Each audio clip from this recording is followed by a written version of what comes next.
Danny Green, Bronny at LeBron James, yan ang ating pag-uusapan. Final seconds. Bryant for the win. Bang! Meron pang isang free agent na dating player ng Los Angeles Lakers na nakasama nilang manalo ng NBA title noong 2020. Available nga itong mag-sign sa kahit saang kupunan sa NBA sa ngayon. Nahuli pa nga itong naglaro last season sa kupunan ng Philadelphia 76ers. At dito ay nagkaroon lang ito ng 2 games appearance matapos itong i-waive ng kanilang kupunan. Ito ay para magkaroon ng Sixers ng roster spot para sa mga players na makukuha nila mula sa Los Angeles Clippers kapalit ni James Harden.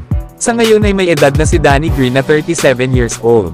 Kilala nga ito sa kanyang pagiging sharpshooter at sa pagiging mahusay na defender. Na ang kanyang experience sa playoffs at NBA Finals ay malaking bagay ito sa kahit na saang team sa NBA. Na kung saan ay may career average ito na 8 points, 3 rebounds at 1 assist per game.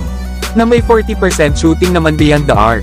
Isa pa ay nanalo na rin si Danny Green ng 3 championship sa magkakaibang kupunan ng San Antonio Spurs, Toronto Raptors at Los Angeles Lakers. Kaya naman ay maaari talaga itong kunin pa ng katulad ng kupunan ng Los Angeles Lakers. Lalo at ayon pa kay Danny Green sa kanyang naging interview kay Blake Holland. Ay sinabi nga nito na gusto niya pa daw na bumalik sa paglalaro sa NBA kung mabibigyan lang daw ito ng pagkakataon. Lalo at hindi pa naman daw ito official na nagre-retiro. Nasa ngayon daw ay ongoing pa naman daw ang free agency at nag-aantay lang daw ito ng tawag. Kaya naman ay maaari pa itong ma-invite ng Lakers para sa kanilang Exhibit 10 contract para sa kanilang training camp. Na kung maganda nga ang magiging performance ni Danny Green, ay kinakailangan dito ng Los Angeles Lakers na mag-waive ng isang player para mapag-sign sa standard contract si Danny Green. Kaya panigurado na matutuwa dito pag nagkataon sila LeBron at Davis na makakasama nila muli ang kanilang dating teammate.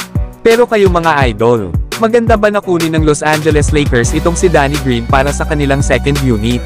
Samantalang LeBron James inamin na nawawala daw siya sa kanyang focus habang sila ay nagpa-practice kasama ang kanyang anak na si Bronny James. Alam naman natin mga idol na nasa iisang kupunan na ang mag-ama matapos i-draft ng Los Angeles Lakers itong si Bronny sa nakaraang NBA draft. Kaya naman dahil sa nalalapit na ang training camp, ay inamin nga ni LeBron na nagsimula na nga daw silang bumalik sa gym. Pero sa pagkakataon na ito ay kasama niya na ang kanyang anak na si Bronny James.